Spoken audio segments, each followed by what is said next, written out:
10 रुपए की चीनी लेके जाया करो, 5-10 रुपए का पार्ले बिस्किट लेके जाया करो, नमकीन सेव जाके वहां चिड़ियों को, चींटियों को, परिंदों को दे दिया करो। चींटियां चीनी खाएंगी, तुम्हारी माँ के लिए मीठी मीठी दुआ करेंगी। दुनिया में सुकून कैसे कायम हो? बड़े बड़े लेक्चरार प्रोफेसर तकरीर करते रहे, डॉक्टर से बोलते रहे। जब बारी डॉक्टर जॉर्ज बर्नार्ड शॉ की आई, जब वो आया माइक पे, यानी माइक था कि नहीं तो बात की बात है, आया जब स्पीकर के तौर पर सदर के, उसने कहा आज का टॉपिक क्या है? कहा टॉपिक है कि दुनिया में सुकून कैसे कायम हो। तो उसने कहा इस मौजू पर तो बात करूंगा बाद में, मुझे आप 3 लोगों से 3 सवाल करने हैं। लोगों ने कहा बताएं।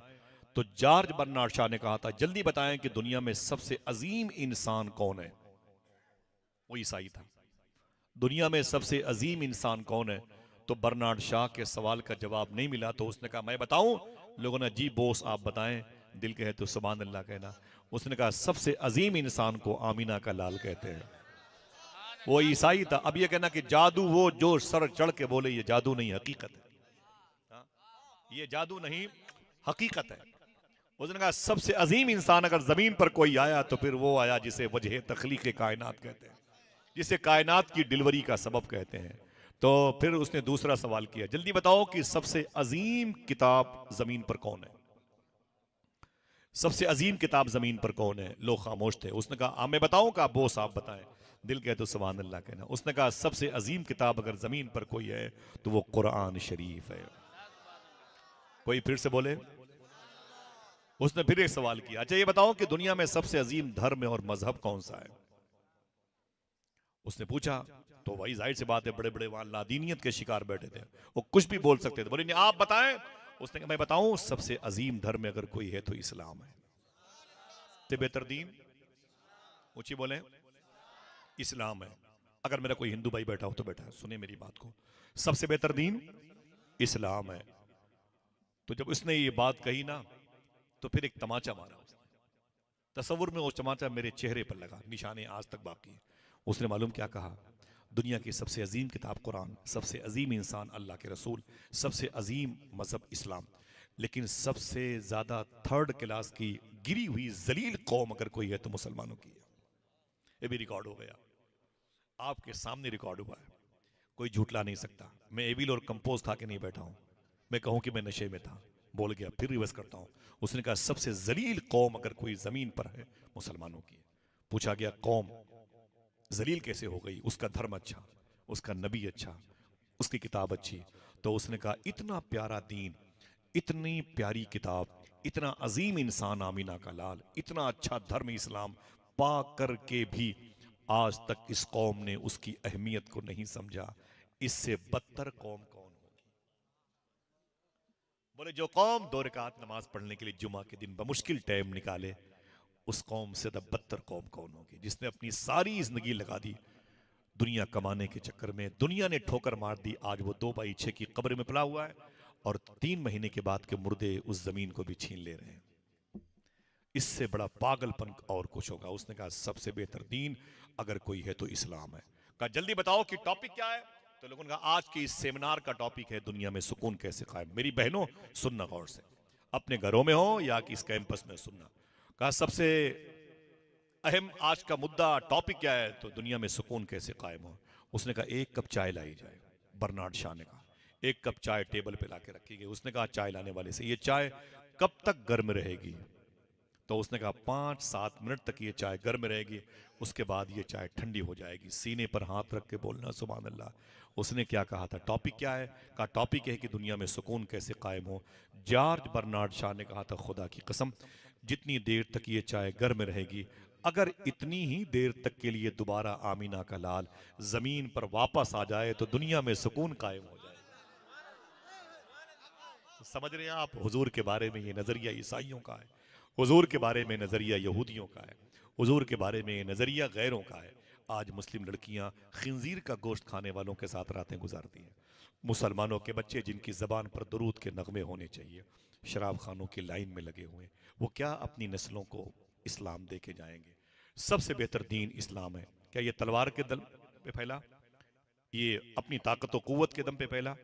इसको फैलाने के लिए क्या औरंगजेब और महमूद गजनवी आए? ना ना ना ना ना, ये तो अपने अपने दौर की वो जोग्राफियाई जमीन की लड़ाइयां थी, हमें उसमें मुद्दे पे नहीं आना। इस्लाम मगर जो हिंदुस्तान में आया ये फ़कीरों दुर्वेशों की वजह से आया। अगर इजाज़त हो तो बताऊं कि इस्लाम हिंदुस्तान में कैसे फैला। हाँ, वादा करोगे अपनी अपनी बहन बेटियों को ये बातें बताओगे? इंशाल्लाह बोलो। अपनी कारोबारी ज़मीन पर कल जाना बैठना, दुकानों पर, अपने कारखानों पर, अपने किसी नौकर को बिठा के अपने सामने चाय पिला के ये बातें बताओगे?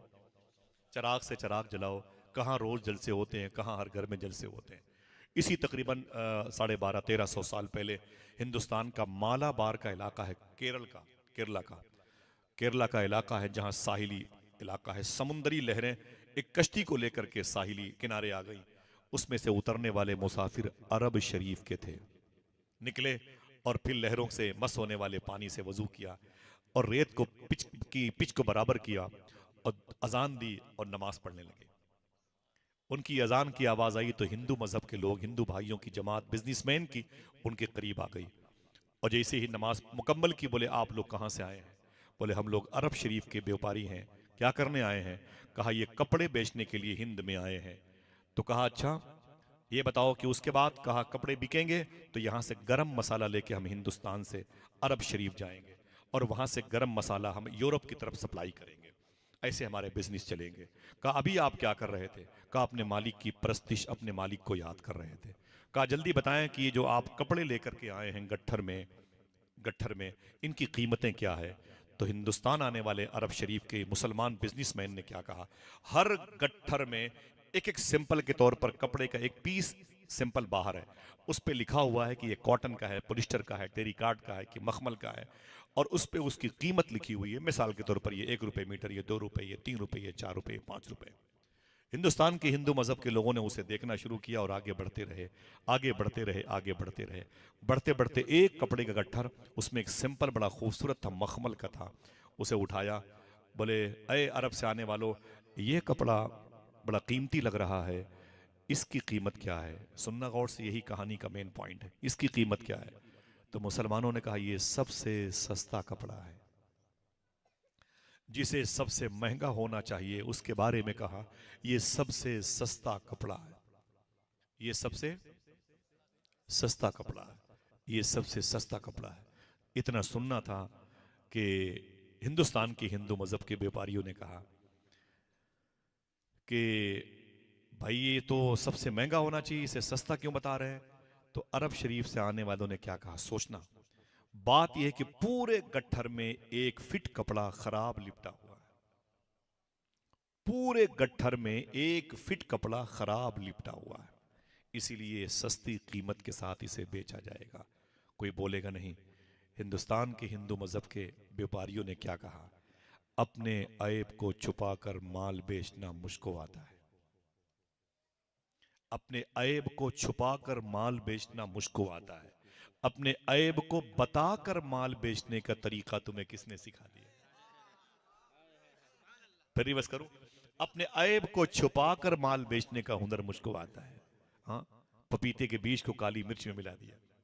अपने ऐब को छुपाकर माल बेचने की टेक्निक मुझे आती है। अपने ऐब को बताकर माल बेचने का तरीका तुम्हें किसने सिखा दिया? जवानों, दिल के है तो बोलना। अरब शरीफ से आने वालों ने कहा यह तालीम मुझे आमिना के लाल ने दी है। कहीं ऐसा ना हो कि जोर से आवाज में इसका जो मफहूम है वो दब जाए। सही बताना हाथ उठा के, बात समझे कि नहीं समझे?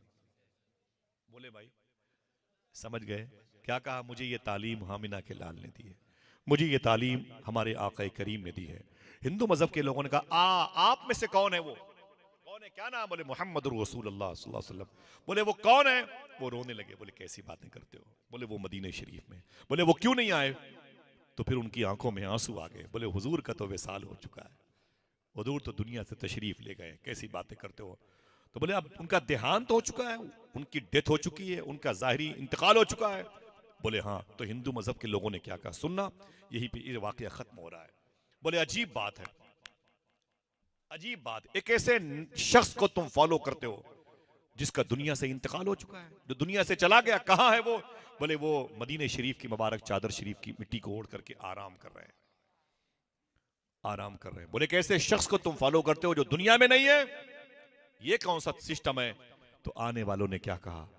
तुम्हारी नजर में उनका इंतकाल हो गया है, और हमारी नजर में आज भी वो दुनिया को वैसे ही देखते हैं जैसे लोग अपनी हथेली को देखा करते हैं।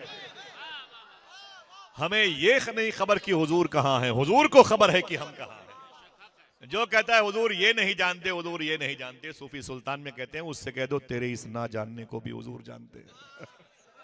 हाँ? जरा ऊंची बोले, हुजूर जानते हैं कि नहीं जानते? जिसका अकीदा है जरा ऊंची बोले, जानते हैं कि नहीं जानते? हाँ, सुभान अल्लाह। अगर जानते ना होते तो अल्लाह के एक होने का पता कैसे बताते? हाँ, लोग कहते हुजूर को गैब की खबर नहीं। अगर गैब का इनकार कर दोगे ना तो फिर कुरान को अल्लाह का कलाम साबित करना मुश्किल हो जाएगा। तुम कहोगे ये कुरान, मेरा सवाल होगा कैसे पता चला? तुम कहोगे ये हुजूर ने कहा, मैं पूछूंगा कि हुजूर को कैसे पता चला? तुम कहोगे जिब्रील ने कहा, मैं पूछूंगा जिब्रील यही है, ये कैसे पता चला हुजूर? बात तो बहुत दूर जाएगी ना। और फिर मेरे इमाम से बात करो, मसला हल कर देंगे। और कोई गैब क्या, और तुमसे नेहा हो भला, जब ना खुदा ही छुपा तुम पे करोड़ों दरूद। सुभान अल्लाह। अल्लाह का शुक्र है कि अल्लाह के फजल से हमें ऐसा नबी मिला जो अल्लाह के फजल से गैब जानता है, अल्लाह के फजल से गैब जानता है। समझ रहे हैं आप दुर्वेशों और फकीरों मस्त मलंगों के साथ रहते हैं, जरा मोहब्बत से कह दे सुभान अल्लाह। क्या कहा था मेरा नबी? आज भी दुनिया को वैसे ही देखता है जैसे लोग हथेली देखते हैं। मालूम क्या कहा? अब दिल कहे तो सुभान अल्लाह कहना, ज्यादा हंगामों के साथ नहीं, लेकिन अपनी आवाज को बुलंद करना ये बुजुर्गों की सुन्नत है। तो हिंदुस्तान के हिंदू मजहब के लोगों ने क्या कहा? ऐसा है अरब शरीफ से आने वालों, अब ये कपड़े का थान बाद में लूंगा, कलमा पढ़ा के मुसलमान कर लीजिए। हाँ, उनकी पेशानी पर लिख उठा, इन्न दीन इंदल्लाहिल इस्लाम, बेशक अल्लाह के नजदीक सबसे बेहतर दीन, जरा ऊंची बोले, सबसे बेहतर दीन इस्लाम है। इस्लाम के तहरा रास्त पर आ जाओ। इससे क्या फायदा होगा? अल्लाह तुम्हारा राज़िक है, वो तुम्हारे अपने रिस्क के दरवाजे खोल देगा। हम कहते हैं ना ना ना ना ना, जब तक हम हराम नहीं खाएंगे अल्लाह रिस्क के दरवाजे नहीं खोलेगा। 5 बेटियां हैं भाई, बेटियां हैं आपकी कितनी? बोले 5। बोले फिर कारोबार? बोले कारोबार तो मेरा ये है, लेकिन थोड़ा बहुत दाएं बाएं कर लेता हूं। बोले दाएं बाएं का मतलब क्या हुआ? रिश्वत और दलाली के पैसे से गुजारा होता है। उनसे पूछो भाई आप हराम क्यों खाते हैं? जब इस्लाम आपका सबसे बेहतर दीन है तो आप हराम क्यों खाते हैं? तो कहते हैं कि अगर हराम नहीं खाओगे तो बच्चियों की शादी कैसे होगी, हराम नहीं खाओगे तो बच्चे कैसे पलेंगे। रोना आता है ऐसे लोगों के जवाबात पर। अल्लाह अकबर, अल्लाह अकबर। मैं बता दूं, सच बोल करके भी बेटियों को पाला जा सकता है। बोलो भाई, सच बोल करके क्या अखबार बेचने वालों की बेटियां पल नहीं गई? जूतों में पालिश करने वालों की बच्चियां अपने मैके से ससुराल चली नहीं गई? बोलो भाई, अल्लाह के नाम पर दिन में मजदूरी करने वालों के बच्चे क्या पल नहीं गए? सच्ची तौबा की भीख पाई तो आज उनकी नस्लें आबादियाती का लिबास ओढ़े हुए। ये कहां से कह दिया हराम नहीं खाएंगे तो बच्चे नहीं पलेंगे? ऐसे हराम खा के जो बच्चे पलेंगे उनको इस्लाम की तमीज नहीं होगी। सही है कि नहीं? उन्हें क्या पता है इस्लाम किसे कहते हैं। अभी एक शहर का नाम मेरे सामने, माफी चाहता हूं, लड़की की शादी हुई, वो ससुराल आई। 3 महीने के बाद वही लड़की निकाब ओढ़ करके ठेका देशी शराब के सामने खड़ी होके बियर की बोतल खरीद रही थी। मेरा गिरेबान पकड़ लेना उठ करके, झूठ बोलो तो, यहां या मैदान महशर में। जो कह रहा हूं अल्लाह के हुजूर भी कहूंगा। तो लोग आ गए, बोले बवाल हो गया। बोले ये लड़की कौन सी है भाई? पकड़ा गया, तू कौन है? पता चला फना साहब की बहू है। तू शराब खाने में क्यों आ गई? तू यहां क्यों आ गई? तो रोने लगी। बोले मैं यहां बहू बन के आई हूं, मेरी तो इज्जत चली गई। बोले तेरी इज्जत चली गई, इस्लाम की नहीं चली गई तेरे यहां आने से हिजाब ओढ़ करके? बोले ऐसा कैसे हुआ? तो रोने लगी। उसने कहा मेरा बाप शराब पीता था, रोजाना लोहे की केन में शराब लाता था और ब्लैक रंग की पॉलिथीन में शराब पी करके थोड़ी सी रखता था सुबह पीने के लिए। मैं फ्रिज खोलती तो उसकी महक आती थी। वो लड़की कहती मैंने महसूस किया, मैंने एक दिन खोल के देखा तो उसकी खुशबू मुझे महसूस हुई। खुशबू क्या, उसे बदबू कहते हैं। मैंने उसे पी लिया, मुझे कुछ राहत मिली, नफ्स था बहका दिया। बोले फिर जब मेरा बाप शराब पी के सो जाता तो थोड़ी सी बची हुई शराब मैं पी लेती थी फिर, और थोड़ी सी बाप की। मैं आदी हो गई, बाप आदी था मैं भी। बाप बिगड़ा तो बेटी बिगड़ गई। बोले फिर बोले शादी हो गई, ससुराल आ गई। 3 महीने तक बर्दाश्त किया, जब बर्दाश्त ना हुआ तो है निकाब ओढ़ करके बियर बार के सामने आ गई। दिल के फफोले जल उठे सीने के दाग से, इस घर को आग लग गई घर के चिराग से। अगर बाप ने हराम न पिया खाया होता तो दिल पे हाथ रख के बताओ, दुरूद पढ़ने वाली बेटी क्या बाजार जाती? नहीं आती। ये कैसे कह दिया कि हम अगर हराम नहीं खाएंगे तो बच्चे नहीं पलेंगे? इस्लाम जब आपसे के लिए कानून लेके आया, अल्लाह ही है। मुझे बताओ, ये लॉकडाउन के वक्त 193 कंट्रीज में 4000 से ज्यादा जबानें बोली जाती हैं। 4000 से ज्यादा जबानें बोली जाती हैं। 800 करोड़ लोग कमोबेश मौजूद हैं। इनमें लाखों लोग तो जंगलों में बेलिबास रहते हैं और करोड़ों जीव जंतु पाए जाते हैं। मुझे बताओ कि लॉकडाउन के मौके पर इन 800 करोड़ लोगों को एक साल तक उनके घर में बिठा के रिस्क किसने दिया है? बोलो भाई, किसने दिया है? आपकी आवाज आएगी, वही तो है जो निजाम हस्ती चला रहा है। मेरा खुदा, ये जरूरी है कि हराम खिलाना बच्चों को? वादा करो इंशाअल्लाह। मैं कुछ नहीं मांगता, अपने पैरों की मिट्टी दो भाई, मेरे कब्र में काम आएगी, लेकिन वादा करो कि अपने बच्चों को हलाल खिलाएंगे इंशाअल्लाह। मैं कसम नहीं खिलाता हूं। जलसों में हर साल मत जाया करो, बस ये बुनियादी काम पर गौर करो, तामीरी काम है। कभी 10-20 साल के बाद किसी एक जलसे में चले जाया करो। सच बोलते रहोगे, हलाल खाते रहोगे, अपने घर में सोते रहोगे, हर दिन हर रात जलसों में होने का सवाब मिलता है। रोज जलसों में जाते रहेंगे और दिन में हराम खाते रहेंगे तो फिर क्या होगा? इधर कमाया उधर चला गया। समझ रहे हैं? इमाम अब्दुल्ला याफई ने एक बात कही है, तवज्जो है, थके तो नहीं आप लोग? माफी चाहता, मुझे पता नहीं क्यों बहुत अच्छा लग रहा है। इमाम अब्दुल्ला याफई अपनी किताब में लिखते हैं, एक साहब की 5 बेटियां थी। 5 बेटियां थी, मेरी बहनों सुनना। और 6वीं मर्तबे जब उसकी बीवी उम्मीद से हुई ना, तो उसने क्या कहा? उसने क्या कहा अपनी बीवी से? सुन, तेरे पेट से हमेशा बेटियां पैदा होती, सुन, अब अगर बेटी पैदा हुई ना, तुझे तलाक दे दूंगा, मुझे बेटा चाहिए, बेटा। औरत ने अपने शौहर का पांव पकड़ लिया, बोले बेटी होती है तो अल्लाह की मर्जी से, उनसे पूछ जिनकी कोख अब तक खाली है, रब का करम है कि बेटियां हो जाती। हाँ, तू ताने देता है। सूफी सुल्तान मियां फरमाते हैं, जब हम अपनी माँ के पेट में थे, जो समझेगा वो सुभान अल्लाह कहे। हम जब अपनी माँ के पेट में थे, हमारी माँ खाती थी अपने हिसाब से, लेकिन अल्लाह हमें देता था हमारे हिसाब से। हाय हाय, अल्लाह अल्लाह, दिल पे हाथ रख के बताओ, उसका करम नहीं तो और क्या है? खुदा की कसम भूल जाते हैं। एक साहब से सूफी साहब ने कहा, क्या चाहते हो? बोले आप मुझे कुछ नसीहत फरमाएं। फरमाया कि खाने के बाद कई मरतबे कहा करो, ऐ अल्लाह शुक्र है, ऐ अल्लाह तेरा शुक्र है। बोले काहे का शुक्रिया? कमाता मैं, पकाती मेरी बीवी, अल्लाह का नाम क्यों लूं? तो सूफी साहब ने कहा, हजम तेरा बाप करता है क्या? 2 घंटे के लिए खाना हजम ना होना, तो फिर तू सीधे सीधे आ जाए एक्सरे मशीन के सामने।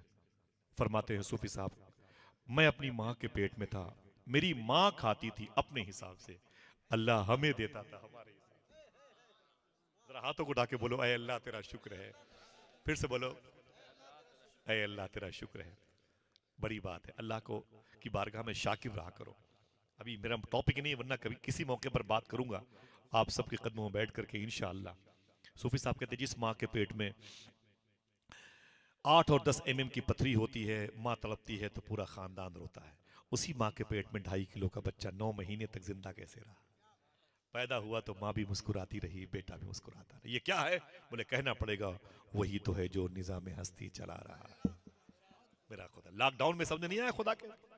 हफ्ते में एक दिन 3 घंटे के लिए दुकानें बंद होती हैं तो आप पुलिस वालों को कोसते हो, अरे यार मेरे नुकसान हो गया, कहाँ जाऊं 3 घंटा पास करने के लिए। 1 साल तक सबकी दुकानें बंद थी, लेकिन चूल्हे नहीं बुझे। बताओ मुझे, कोई है जमीन पर जो भूखा मरा हो? ये अलग बात है, कोई जंगल में चला गया, सड़कों पे चला गया और वहां आबादी नहीं थी तो भूखा मर, जब बात की बात है, उसने किसी को मरने नहीं दिया। लोग मर जाएं तो अलग बात है। अल्हम्दुलिल्लाह मेरा रब खैरुर राज़िकीन। हाँ, अल्हम्दुलिल्लाह रब्बिल आलमीन। मालूम क्या कहा उस बाप ने? सुन, अब अगर बेटी पैदा हुई तुझे तलाक दे दूंगा। लड़की अपने शौहर के पांव पकड़ के रोने लगी, ना ना ना, इसमें मेरा कसूर क्या है? वो तो अल्लाह की मर्जी है कि वो बेटियां पैदा करता है। बेटियां तो बड़ी बाबरकत होती हैं। अच्छा जरा हाथ उठा के बताएं, कितने लोगों के घर में बेटियां हैं? माशाल्लाह, कहते हैं सुभान अल्लाह। उठाए उठाए उठाए रखें, उठाए रखें, माशाल्लाह। और मेरी दुआ है, आप आमीन कहना, जिनकी गोद खाली है अल्लाह उनकी गोद को भर दे, कनीज़े फातिमा, कनीज़े ज़ैनब और ज़हरा की वजह से। आमीन कह दो, आमीन। हिंदू हो या मुसलमान, अल्लाह सबकी गोद को भर दे और अल्लाह सबको एहदिनस सिरातुल मुस्तकीम पे चलने की तौफीक अता फरमा। आमीन कह दो, ठीक है? मालूम है ये बेटियां कितनी बाबरकत होती हैं? मूसा कलीमुल्लाह ने अल्लाह से बात की और कहा, ऐ मेरे मौला, जब तू किसी बंदे से खुश होता है तो उस खुशी को जाहिर कैसे करता है? जिसका दिल कहेगा वो सुभान अल्लाह कहेगा। अल्लाह कहता है, जब मैं किसी बंदे से खुश होता हूं ना, तो उसे जाहिर कैसे करता हूं, बता दूं? कहा बताएं आप। अल्लाह कहता है कि मैं उसके यहाँ मेहमान भेज देता हूं। सबका है सुभान अल्लाह कहेंगे। कुछ लोग तो मेहमान को देख के पीछे वाले गेट से निकल लेते हैं। बेटे ने कहा, क्या बात है? बोले अब्बू वो फला साहब आए हुए हैं। तो बोले बेटा कि जाके कह दो कि अब्बू घर पर नहीं है। बताएं आप, अपने बेटे से बाप कहता है जाके बेटे कह दे अब्बू घर पर नहीं है। अगर वो वक्त कबूलियत का रहा तो अब्बू घर पे रहेंगे भी नहीं। समझ रहे हैं? बच्चों को झूठी तालीम ना दें। ना मिलने का वक्त हो तो बोले अब्बू आधे घंटे के बाद मिलेंगे, अब्बू 1 घंटे के बाद मिलेंगे। ये क्या कहना सुफियान भाई कि अब्बू घर पर नहीं है। अगर वक्त कबूलियत का रहा तो मसीह से ऐलान भी हो जाएगा। समझ रहे हैं? अपने बच्चों को झूठ की तालीम ना दें। हुजूर गौस पाक फरमाते तुम सच बोलने और हलाल खाने की जिम्मेदारी ले लो, अब्दुल कादिर तुम्हारी बख्शिश की जिम्मेदारी ले लेता है। इस्लाम की असास है सच बोलना और हलाल खाना। यही हलाल यही हलाल यही हलाल इस्लाम को यहां तक लेके आया। खुदा की कसम साहिबो, देखें आप क्या कहा मूसा कलीमुल्लाह ने, ऐ अल्लाह तू किसी बंदे से खुश होता है तो उसके यहां मेहमान, ऊंची बोले क्या, ऊंची बोले मेहमान भेज देता है। कुछ लोग कहते हैं पार्टी दो भाई, ये बीमारी फैली है भाई। मैं इसे बीमारी कहता हूँ, सूफी साहब इसे बीमारी कहते हैं। ओ भाई पार्टी दो यार, पार्टी काहे की पार्टी? अरे भाई बच्चा पास हो गया पार्टी दो। क्या हुआ? अरे आज दुशंबा का दिन है पार्टी दो, आज इतवार है पार्टी दो। ये पार्टी क्या मतलब भाई? मौला अली फरमाते हैं अगर चाहते हो कि नस्लों में सरदारी बाकी रहे तो लोगों को खिलाया पिलाया करो, और चाहते हो कि नस्लें गुलाम बन जाएं तो लोगों की खाया करो पार्टी के नाम पर। समझ रहे? पैसे ना हो तो उसी से मांग के उसी को खिलाओ। सूफिया ने फरमाया दस्तरखान हमेशा कुशादा रखो, जिसके दस्तरखान सलामत है उनकी नस्लें सलामत है। दस्तरखान और बर्तन देख करके अंदाजा होता है कि आदमी कितना सखी होगा। फिर बोलूं, रिवर्स करूं, दस्तरखान और बर्तन देख करके अंदाजा, पतीली देख करके, डेग देख करके अंदाजा होता है कि मेहमान कितना सखी होगा। अब अगर आप जुमला समझ गए तो सोचो गरीब नवाज कितने सखी होंगे जब बड़ी डेग इतनी बड़ी नजर आती है तो। जब उनकी इतनी बड़ी बड़ी डेग है तो सोचो कि दस्तरखान कितना कुशादा होगा। है तेरी जात अजब बहरे हकीकत प्यारे, किसी तैराक ने पाया न किनारा तेरा, ख्वाजे हिंद वो दरबार है आला तेरा, कभी महरूम नहीं कभी महरूम नहीं मांगने वाला तेरा। फरमाया मूसा कलीमुल्लाह ने, मेरे मौला तू किसी बंदे से खुश होता है उसे जाहिर कैसे करता है? तो क्या कहा? दूसरा जुमला क्या था? बोले मेरे मौला और अगर बहुत ज्यादा खुश होता है तो दिल कहे तो सुभान अल्लाह कहना। ऐ मेरे मौला जब तू किसी बंदे से बहुत ज्यादा खुश होता है तो क्या करता है, कैसे जाहिर करता है? तो अल्लाह ने कहा उसके यहां बेटियां पैदा करता हूं। जरा मोहब्बत से कहते हो सुभान अल्लाह, ऊंची बोलो भाई। बड़ी मोहब्बत की निशानी है। हुजूर की चारों बेटियां मखदूमा, ज़ैनब और रुकैया, उम्मे कुलसूम, ये उसी मुबारक दुआ की अलामत है। हाय हाय सुभान अल्लाह कहते भाई मोहब्बत से। हुजूर का अपनी बेटी को उम्मे अबीहा का टाइटल देना उसी मोहब्बत की निशानी है। हाय हाय सुभान। लोगों की नस्लें उनके बेटों से चलती हैं, हुजूर की नस्ल उनकी बेटी से चली। जरा मोहब्बत से कह दो सुभान अल्लाह। क्या क्या मैं उनके यहाँ बेटियां पैदा करता हूं। और इमाम याफई फरमाते हैं उसके घर में कितनी बेटियां थी? 5। उसने अपनी बीवी से क्या कहा? अब अगर बेटी पैदा हुई तुझे तलाक दे दूंगा। समझ गए? बीवी ने कहा मेरा कसूर क्या है इसमें? इसमें मेरा कसूर क्या है? और ये कसूर क्या है? तो अल्लाह की रहमत है। बोले सुन, मुझे नसीहत मत कर, मुझे बेटी नहीं चाहिए, मुझे अब बेटा चाहिए। बेटा पैदा ना हुआ तुझे तलाक। बोले इसमें बेस तलाक की बात कहां से आ गई? तो उसने कहा कसूर तेरा, कोख तेरी है इसलिए कसूर तेरा है। बोले अल्लाह की मर्जी है, अल्लाह का शुक्र अदा कर। और बीवी के पेट में मोहब्बत की निशानी हुई 6वीं मर्तबे। शौहर ने क्या कहा था? अब अगर बेटी हुई तो तुझे तलाक। देखें आप इस्लाम क्या है। हम शराब नहीं बेचेंगे, हम बियर बार नहीं आबाद करेंगे, हम सड़कों पे झूठ नहीं बोलेंगे, तुम्हारी बच्चियां कैसे पलेंगी? इस्लाम का इससे कोई ताल्लुक नहीं। ये मत कहना कि हम मुसलमान हैं, टोपी दाढ़ी से कुछ नहीं होता। मलबूस खुशनुमा है मगर खोखले हैं जिसमें, छिलके सजे हुए हैं फलों की दुकान में। समझ रहे हैं आप? इमाम अब्दुल्ला याफई कहते हैं कि अल्लाह अकबर, वो जब 6वीं मरतबे उसकी बीवी उम्मीद से हुई ना, और 9 महीने हो गए उसकी बीवी के पेट में उसके बच्चे को रहते हुए। अब जब डिलीवरी का वक्त आया तो शौहर ने उसका हाथ पकड़ा, बोले चल सफर पे चलना है। बीवी ने ठीक है, पूरा बेल्ट काफिला 100-150 लोगों का वो निकल पड़ा। रास्ते में एक जगह पड़ाव डाला, खेमा जिसे तंबू कनात कहते हैं, उसे एक जगह नसब किया गया, कजावे उतार लिए गए और खूंटियां गाड़ी गईं और पर्दे के खेमे बनाए गए कि यहाँ एक दिन आराम करेंगे, कल यहाँ से कूच करेंगे, आगे चलेंगे। वहाँ तालाब था, पानी के चश्मा था, इंतजाम था, घास फूस थी। बोले ये जगह अच्छी है। सब वहाँ पे ठहर गए तो औरत को डिलीवरी का दर्द हुआ। ये डिलीवरी की 6वीं पोजीशन पे होगी, है ना भाई? 5 बेटियां थी, 6वीं पोजीशन। उसको डिलीवरी का दर्द हुआ। अब क्या करे? अगर बेटी हुई तो मसला टेढ़ा था, शौहर सामने था। उसने फैसला लिया। सामने एक छोटी सी पहाड़ी थी। उसने कहा अपने शौहर से एक बहाने की, मुझे वॉशरूम जाना है। लोटे में पानी लिया, उसी पहाड़ी पे चढ़ रही है आहिस्ता आहिस्ता। दाहिना हाथ पेट पर है। अय मेरे मौला तू अजीज इज्जत देने वाला है। अय मेरे मौला तू मुसब्बिबुल असबाब है, सबब पैदा करता है। अय मेरे मौला तेरी रहमतें बहाने ढूंढती है। तू जानता है कि मेरे शौहर ने धमकियां दी हैं, अब अगर बेटी पैदा हुई तो मुझे तलाक दे देगा। तू करम फरमाने वाला है, तू ही राज़िक़ हकीकी है, फ़ाइल हकीकी, क़ादिर मुतलक है। वो जैसे ऊपर गई तो एक गुफा नजर आई, एक खोह नजर आई। उसी के अंदर औरत चली गई और उसी में उसने डिलीवरी बच्चे को जना। रब की मर्जी थी, फिर बेटी पैदा हुई। फिर बेटी पैदा हुई। जैसे बेटी पैदा हुई, एक तो डिलीवरी का दर्द, समझ रहे हैं? डिलीवरी का दर्द, ऊपर से शौहर के गर्जदार जुमले, बेटी की पैदाइश, टेंशन ज्यादा हो गया। मालूम है एक औरत की डिलीवरी में कितनी तकलीफ होती है? वो माँ को जिसको हमने बुला रखा है, उस माँ को हमारी तकलीफ, पैदाइश पर कितनी तकलीफ हुई मालूम है? आज की साइंस कहती है कि एक औरत जब बच्चे को पैदा करती है, इतनी तकलीफ उसे होती है कि अगर वो तकलीफ 60-70 मर्दों को बांट दिया जाए तो ये मर्द मर भी सकते हैं।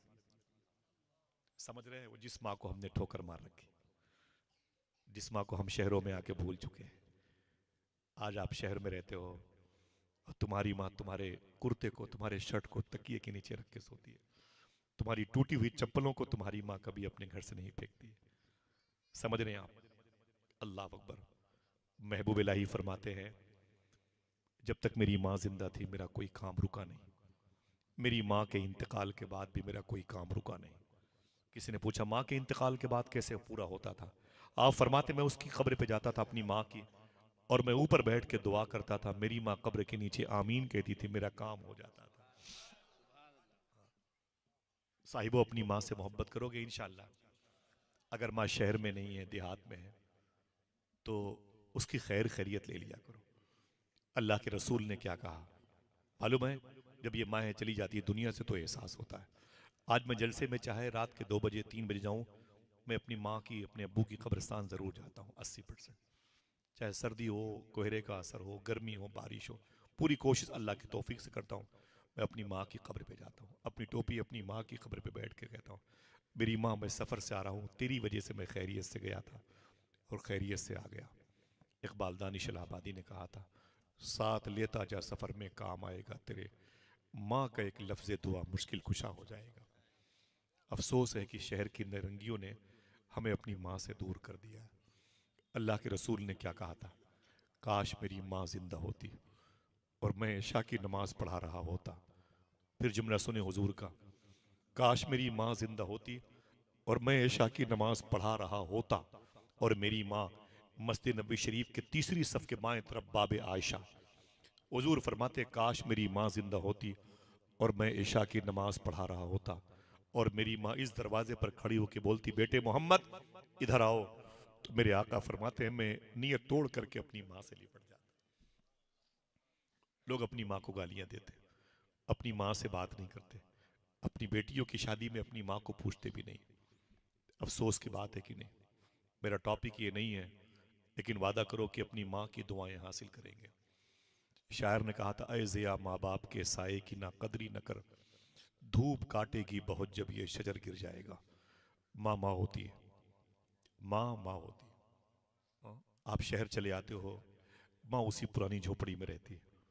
आप पूछते हो माँ खैरियत है, तो माँ सबसे पहले पूछती है बेटा तू खाया कि नहीं खाया। माँ के चेहरे की झुर्रियाँ बताती हैं कि माँ कई दिनों से भूखी है, लेकिन बेटे की शिकम परवरी की माँ दुआ कर रही है। मेरे एक दोस्त थे, मैं उनके घर पे गया, मैंने कहा अम्मी कैसी हैं, और 90 साल की उम्र थी। मैंने कहा अम्मी कैसी हैं, तो बोले रोने लगे, बोले अम्मी का तो इंतकाल हो गया। मैंने कहा मुझे बताया नहीं। बोले आप तो सफ़र में रहते हो आसिफ भाई, मैंने इसलिए नहीं बताया। मैंने कहा माफ़ी चाहता हूँ, कब इंतकाल हुआ? तो रोने लगे, वो माफ़ी चाहता हूँ। बोले आसिफ भाई, मेरे बड़े भाई मेरी माँ से बात नहीं करते थे, सगा बेटा माँ से बात नहीं करता। बोले मेरी माँ से मेरा भाई बात नहीं करता था। मेरी माँ कहती थी कि मेरा कसूर क्या है, मेरा मेरा बेटा मुझसे बात क्यों नहीं करता, मेरी गलती क्या है। लोग, औरतें अपने बेटे को दूध पिला के पालती हैं, मैंने अपने बेटे को खून पिला के पाला है। आज मेरा बेटा मुझसे बातें नहीं करता, पेशाब कर देता था तो मैं उस पर सो जाती थी, अपने बेटे को अपने सीने पर सुलाती थी। सूखी हुई रोटियां खा के मैंने गुजारा किया, लेकिन पिस्तान के दूध में कमी ना आने दी। दुनिया सो जाती थी लेकिन मुझे उससे क्या, मैं तो अपने बेटे के आराम का इंतजार करती थी। आज मेरा बेटा मुझसे बात नहीं करता, मैं समझाता तो माँ रोती। रमज़ान शरीफ के दिन आए, सुनना आप भी मेरी माँ बहनों सुनना। बोले रमज़ान शरीफ के दिन आए तो मैंने अम्मी को रोते हुए देखा। मैंने कहा क्या बात है। बोले बेटे की याद आ रही है, मेरा बेटा मुझसे बात क्यों नहीं करता, मेरा कसूर क्या है। माँ माँ होती है। शायर ने कहा, ए जिया माँ बाप के साए की ना कदरी न कर। मेरे वालिद साहब जब डायरी बदलते थे, वो डॉक्टर थे पेशे के, अशार से बड़ा लगाव था। वो के एक शेर लिखते थे, ऐ जिया माँ बाप के साए की ना कदरी न कर, धूप काटेगी बहुत जब ये शजर गिर जाएगा। जब माँ बाप दुनिया में नहीं होंगे तब पता चलेगा माँ किसे कहते हैं, बाप किसे कहते हैं। घंटों घंटों बीवियों से बात करते हैं, 2 मिनट माँ से बात करने का वक्त नहीं। अल्लाह अकबर। मैंने कहा फिर क्या हुआ, तो बोले आसिफ भाई माँ रो रही थी, अफ्तारी का वक्त था रमजान शरीफ। मैंने कहा क्यों रोती है। बोले बेटे की याद आती है। मैंने कहा परेशान मत हो, दुआ कर। माँ ने क्या कहा, बेटा परेशान मैं नहीं हूँ, मैं सोचती हूँ कि ईद का दिन आएगा तो मैं खुद ईदगाह जाऊंगी, जिस ईदगाह में नमाज पढ़ने मेरा बेटा आता है मैं जाऊंगी, और जब सब गले मिलेंगे ना तो मैं बाहर बैठी रहूंगी। ईद के दिन तो दुश्मन भी दुश्मन को गले लगा लेते हैं। शायर ने कहा ईद का दिन है गले आज तो मिल ले जालिम, रस्म दुनिया भी है मौका भी है दस्तूर भी है। मेरा बेटा मुझसे भी गले मिलेगा, मुझे यकीन है कि मेरा बेटा मुझे सीने से लगाएगा, मैं भी लगाऊंगी अपने बेटे को सीने से लगाए, माफ कर दूंगी अपने बेटे को, अल्लाह खुश हो जाएगा। मैंने कहा फिर। बोले मेरी माँ लाठी टेकती हुई टुक टुक टुक टुक मस्जिद के दरवाजे पे चली गई और बैठी रही। लोग नए लिबास पहन के मस्जिद में आते रहे, नमाज हुई, खुतबा जो भी हुआ सब तकमीन तक पहुंचा, और दुआ के बाद लोग बगलगीर हुए, एक दूसरे से मुलाकात करने लगे। मेरी माँ ताक झांक करके दे, वो मेरा बेटा, वो मेरा बेटा, लोगों से गले मिल रहा है। मैंने कहा फिर। बोले वो गले मिल के जब बाहर आया तो माँ खुश हो गई, मेरा बेटा करीब आ गया। माँ ने अपनी बाहें फैला दी, आजा मेरे बेटे, आजा मेरे सीने से लग जा, आजा मेरे बेटे मेरे दामन से लग जा, ये लिबास तरस गया तुझे सीने से लगाने के लिए। मैंने कहा फिर। बोले भाई ने माँ को देखा तो गुस्से में पैर पटक दिया जोर से, और माँ को देख के उसने सलाम भी नहीं किया, और नाराजगी का इजहार करते हुए अपने घर की तरफ चला गया। माँ से उसने बात भी नहीं की, सलाम भी नहीं किया, दुआ भी नहीं की, माँ के हाथों को भी नहीं चूमा, माँ से गले में नहीं मिला। माँ के सामने बेटे की हरकत देख करके माँ बिल्कुल बेहोश होने वाली थी। मैंने अपनी माँ को सहारा दिया, बड़ी मुश्किलों में उसे घर लेके आई। मेरी माँ तड़पती रही आंगन में, अरे मेरे बेटे मेरी गलती क्या है, क्या तकलीफ है तुझको मुझसे, क्या मैंने तेरा नुकसान किया है, तो मुझसे बातें नहीं करता। ईद के दिन लोग दुश्मनों को बुला के सेवैयां खिलाते हैं। अरे मेरे बेटे तूने मुझसे बात नहीं की, सबसे मस्जिद में गले मिला। मैंने कहा फिर। बोले आसिफ भाई मेरी माँ तड़पती रही घर पे। मैंने कहा पानी पी ले, सेवैयां खा ले। बोले कुछ नहीं खाऊंगी। आप यकीन करो नासिक की जमीन पर उत्तर प्रदेश बिहार झारखंड से आने वालों। मैंने कहा फिर क्या हुआ, तो रो के बोला आसिफ भाई थोड़ी देर के बाद ईद ही के दिन मेरी माँ का इंतकाल हो गया। मुनव्वर माँ के आगे यूं कभी खुलकर नहीं रोना, जहां बुनियाद होती है नमी अच्छी नहीं। बोले मरने की खबर सुनी तो बेटा आ गया, मेरा भाई आ गया। दिल ने कहा कि इसे धक्के मार के बाहर कर दूं, फिर मैंने कुछ नहीं कहा। आखिरत में फैसला होगा जीता कौन और हारा कौन। मुझे बताएं सारी जिंदगी पछतावा किस काम का, जब पूरा खेत जल गया अब पानी के बरसने से क्या फायदा। मुझे बताएं अगर माँ जिंदा है तो माँ को राजी कर लो इंशाअल्लाह, वादा करो इंशाअल्लाह, वादा करो कहीं भी जाया करो तो माँ के हाथों को चूम के जाया करो। खुदा की कसम मेरे बड़े भाई बैठे हुए सब लोग, मेरा जब टिकट कभी कभी कंफर्म नहीं होता था तो मैं अपनी माँ से कहता था अम्मी मेरा टिकट आज कंफर्म नहीं है। ओ बोले जा बेटा हो जाएगा। रातों को मैं जाता था 3 बजे अपने घर पे, तो एक टेबल था उसी पे मैं अपना बिस्तर रख, वो अपना बैग अटैची रख के लेटता था। कि अम्मी को क्यों जगाऊं, अम्मी अभी दरवाज़ा खोलेंगी, अम्मी की नींद में खलल पैदा हो जाएगा। मेरी माँ पता नहीं किसे दरवाज़ा खोल के बाहर आ जाती थी। बेटा आसिफ, मैंने कहा जी माँ, तू जाग रही है अम्मी? तो बोलती हाँ जाग रही हूँ। तू कब आया? तो मैं तो 1 घंटे पहले आया। तू मुझे जगाया क्यों नहीं? मैं कहता ना मेरी माँ, मैं तो सोचा कि तू तेरी नींद में खलल ना पैदा हो, मैं इसलिए बैठा रहा। 1-2 घंटे बाकी है, मैं अपनी मेरी माँ आराम कर ले। तो मेरी माँ रो के बोलती थी, मैं जिंदा हूं अपने बच्चों की खैर खाही के लिए। अल्लाह अकबर। आज मेरी माँ नहीं है। मेरी माँ इमाम हुसैन से, गौस पाक से बड़ी मोहब्बत करती थी। अल्हम्दुलिल्लाह मेरी माँ का इंतकाल भी आशूरा की 10 तारीख को हुआ था, इमाम हुसैन की शहादत के मौके पर। साहिबो वादा करो, अगर माँ ना ही है, नहीं है, बाप नहीं है, तो उनकी कब्रों पे जाया करो इंशाअल्लाह। वादा करो इंशाअल्लाह। अगर कब्रें आसपास हों तब जाया करो, ना हो, दूर हो, देहात में हो, तो आसपास की किसी भी कब्रस्तान में जाया करो। और एक गुजारिश, सूफिया फरमाते खाली हाथ में जाया करो। 10 रुपए की चीनी लेके जाया करो, 5-10 रुपए का पार्ले बिस्किट लेके जाया करो, नमकीन सेव जाके वहाँ चिड़ियों को, चींटियों को, परिंदों को दे दिया करो। चींटियाँ चीनी खाएंगी, तुम्हारी माँ के लिए मीठी मीठी दुआ करेंगी। सूफी साहब फरमाते हैं ये सोच के कब्रस्तान में जाया करो कभी कभी कि इस कब्रस्तान में अगर 100 मुर्दे हैं, मेरी माँ मेरे बाप दफन है, तो यहाँ पर मेरी माँ मेरे बाप है, इसलिए नहीं मैं आ रहा हूँ सिर्फ, इसलिए भी मैं आ रहा हूँ कि इस कब्रस्तान में 100 मुर्दे दफन हैं, तो 100 मरतबे मदीने वाले आका तशरीफ ला चुके हैं। ये हुजूर की गुजरगाह है, ये हुजूर की जलवागाह है। अपना ताल्लुक कब्रस्तानों से जोड़े रखें, इंशाअल्लाह नफ्स और शर का गलबा नहीं होगा इंशाअल्लाह। दिल से बोले, आपकी जिम्मेदारी है, मेरी जिम्मेदारी है। तो यही बात आई थी, माँ माँ होती है। और जब ऊपर गई तो फिर क्या हुआ, बेटी पैदा, माँ रोने लगी। ये माँ होती है। 70-80 मर्दों को तकलीफ की वजह से मौत आ सकती है, डिलीवरी में मेरी बाबा को इतना दर्द होता है। अब जब बेटी सामने हुई तो रोने लगी औरत। उसने अपने शौहर के उस सख्त जुमले को याद किया, तलाक तलाक तलाक। उसने क्या किया, अब कहाँ जाऊं, इसे लेके वापस जाती हूं तो मेरा शौहर तलाक दे देगा, तलाक देगा तो मेरी और मेरे शौहर की 2 की लाइफ खराब होगी, प्लस ये 3 की लाइफ खराब होगी। 5 बच्चियां खेमे में हैं, कमरे में हैं, उनकी भी लाइफ, यानी 8 जिंदगियां बर्बाद होंगी। अगर मेरे शौहर ने तलाक दी तो 8 जिंदगियां बर्बाद होंगी। मैं क्या करूं मेरे मौला। उस लड़की ने मालूम क्या किया, उस पैदा होने वाली नौजायदा बच्ची को, जिसकी डिलीवरी थोड़ी देर पहले हुई थी, उस बच्ची को उसी गुफा में उसने छोड़ दिया। उसी गुफा में, गुफा समझ रहे हैं, पहाड़ की खो अंदर, उसी में उसने छोड़ दिया। क्यों छोड़ दिया? उसने कहा मेरे मौला मैं इस बच्ची को त्याग देती हूँ, कुर्बान करती हूँ। एक बच्ची मेरी ना सही, कम से कम 7 लाइफ तो बच जाएगी, 7 जिंदगियां तो बच जाएंगी। इस नजरिए के साथ ऊपर से उतरी ना। जब ऊपर से उतरी तो नीचे शौहर ने कहा तेरे पेट में मेरी मोहब्बत की निशानी थी, वो क्या हुई? औरत ने झूठ कहा, वो खून बन के खराब हो गई।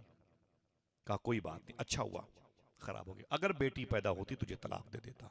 रोने लगी, बात खत्म हो गई। काफिला आगे चला गया। 4 महीने के बाद वो काफिला पलटा। इमाम अब्दुल्ला याफई अपनी किताब में लिखते हैं, जब वो काफिला पलटा, जब वो काफिला पलटा तो इत्तेफाक से फिर वो तंबू कनात खेमे वहीं लगाए गए। जैसे वहां तंबू कनात लगाए गए, आराम का वक्त आया, उस औरत ने देखा तो वो पहाड़ की चोटी नजर आई, वो गुफा याद आ गई। 4 महीने पहले जिस बच्ची को जना था वो बच्ची याद आ गई। बाप भूल सकता है लेकिन माँ नहीं भूल सकती। उसकी मोहब्बत की अलामत उसके जिस्म का एक पार्ट है औलाद। समझ रहे हैं? तो मालूम है क्या किया उसने? उसने फिर अपने शौहर से बहाना बनाया कि मैं वॉशरूम वगैरह, क्या लोटे में पानी लिया। अब वो औरत फिर अपने दबे दबे बोझल कदमों से ऊपर जा रही है, उसी पहाड़ी पर, क्या करने? ये देखने के लिए, देखूं मेरी बच्ची जहां पैदा हुई थी वहां तो कैसे तड़प तड़प के मरी होगी, उसके पैरों के निशान होंगे, उसे चूम लूंगी। जिस जानवर ने उस पर हमला किया होगा, उस जानवर के हमला करने से मेरी बच्ची के जिस्म के खून के छींटे गुफा की दीवारों पे लगे होंगे। अगर सर की हड्डियां कुछ सख्त हो गई होंगी तो शायद मेरी बच्ची के सर कहीं पड़े होंगे, शायद जिस्म की कोई हड्डी कहीं पड़ी होगी, अगर सख्त दरिंदा ना आया होगा तो। जाके देखूं मैंने अपनी बच्ची को कहाँ जना था, डिलीवरी होम है मेरी बच्ची का, जचा खाना। यही सोच करके वो औरत ऊपर जैसे चढ़ के गई, जैसे उसने गुफा में झांक करके देखा। ये कोई किस्सा कहानी नहीं है, अल्लाह की कुदरत के जलवे हैं। यकीन करना हो तो यकीन करो, वरना कुरान शरीफ में वह अहलीकुम का लफ्ज आया है, पूरी कायनात की बात। मैं अपने बच्चों को तालीम दे के आगे बढ़ सकता हूं, समझ रहे हैं? जैसे उसने गुफा के अंदर झांक करके देखा, क्या देखा? दिल कहे तो सुभान अल्लाह कहना। उसने जैसे गुफा के अंदर झांक करके देखा तो क्या देखा? एक हिरनी लेटी हुई है और उसी हिरनी के पिस्तान से लिपटी हुई मेरी 4 महीने की बच्ची दूध पी रही है। आए, कोई फिर से बोले, जरा ऊंची बोले। ऐसा हो सकता है कि नहीं? अल्लाह चाहे तो बोलो भाई, अल्लाह चाहे तो सुभान अल्लाह, ऐसा हो सकता है। अल्लाह अकबर। मेरी 4 महीने की गुड़िया बगैर किसी फ्रॉक के लिबास के, वो मिट्टी का लिबास ओढ़े हुए, अटी पटी हुई, मिट्टी के गर्दो गुबार में अटी पटी हुई 4 महीने की मेरी बच्ची हिरनी का दूध पी रही है। सुभान अल्लाह। जब उसने देखा तो इमाम याफई फरमाते वो दौड़ती हुई नीचे कूदती हुई भाई, और चीख मारते हुए उसने आवाज दी तो शौहर आ गया, उसकी बेटियां आ गई, क्या बात है मम्मा, ओ क्या बात है मेरी बीवी, क्या बात है मेरी काफिले की बहन। वो सब करीब आ गए तो उसने अपने शौहर का हाथ पकड़ा, चल तुझे दिखाऊं कुदरत के जलवे की। बोले क्या हुआ? बोले 4 महीना पहले मेरे पेट में तेरी मोहब्बत की निशानी थी, तुझे मुझसे पूछा था वो क्या हुई, तो मैंने कहा वो खराब हो गई। खराब नहीं हुई, मैंने झूठ कहा था। चल तुझे दिखाऊं, वही तो है जो निजाम हस्ती चला रहा, कैसे निजाम कायनात पालता है। चल मेरे शौहर। अपने शौहर का हाथ पकड़ा और पूरा काफिला उसके साथ पीछे पीछे चला। जैसे सब के सब ऊपर गए, उसने अपने शौहर से कहा देख, 4 महीना पहले इसी गुफा में मैंने इसी बच्ची को पैदा किया था, जना था बेइज़्निल्लाह, और आज 4 महीने के बाद हिरनी का दूध पी के मेरी बच्ची जिंदा, मेरी बच्ची जिंदा है, देख ले कुदरत के जलवे। सब ने अपने अपने हाथ को अपनी पेशानी पर मारा, बाप रे बाप, ये बच्ची जिंदा कैसे है? अगर दिल कहे हाथ है तो अपने हाथों को उठा के बोलिएगा खुदा की कसम, जैसे कहा ये बच्ची जिंदा कैसे है, अल्लाह की बारगाह से आवाज आई, ऐ मेरे बंदो सुनो, अगर मैं पैदा करना जानता हूं तो जिंदा रखना भी जानता हूं। हाय हाय, अगर मैं पैदा करना जानता हूं तो जिंदा रखना भी जानता हूं। हम पालेंगे अपनी बच्चियों को। बोलो भाई, हम तो पलक झपकने की ताकत नहीं रखते हैं, ये सारी जलवा सामानिया मेरे परवरदिगार आलम की है। तेरा हाथों को ढाके बोल दो अल्लाह अकबर। फिर से बोलो जरा ऊंची आवाज में। कैसे पालता है वो, निजाम कायनात चलाता है। लॉकडाउन में देखा नहीं, दुनिया के 800 करोड़ लोगों को घर बिठा के उसने कैसे पाला था। फिर भी हराम नहीं खाएंगे तो बच्चे कैसे पलेंगे? दुआ करो और वादा करो, इंशाल्लाह हलाल खाएंगे। दिल से बोलो भाई।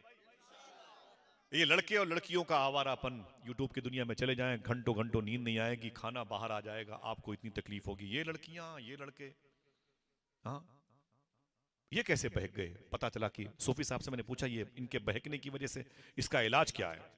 तो सूफी साहब कहते हैं कि क्या मतलब? मैंने कहा इनका इलाज किसी आमिल को दिखा दे, मेरे बच्चे आवारा हो गए, किसी बंदिश करने वाले को बुला लाए, और किसी को बुलाया जो 40 दिन अजान दे, सूरह बकरा पढ़े। फरमाते ना ना ना ना, इसका इलाज ये नहीं। मैंने कहा फिर?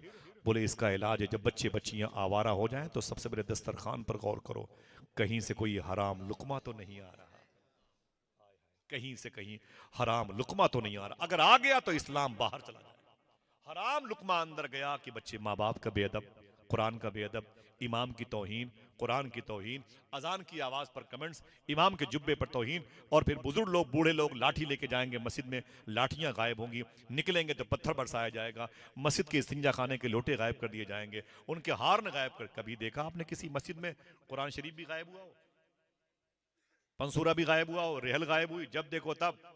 अरे वो तो माइक हार्न बड़ी बात है, इस्तिंजा खाना के लोटे भी खतरे में, वो भी जंजीर में बंधे हुए हैं कि मुसलमानों के बच्चे इसे बेच के पनपट्टी न खा डाले। जरा सोचो, इस्लाम आगे बढ़ेगा? जिस दीन को गरीब ख्वाजा साहब लेके आए थे ना, अल्लाह अकबर, वो दीन कैसे फला फूला। बड़ी आसानी से आज बहुत देखता हूं ना कि मुसलमान, सबसे ज्यादा मुसलमानों के बच्चे शराब खाने की लाइन में। एक बात मैं बताता हूं, वादा करो इंशाल्लाह सच बोलेंगे।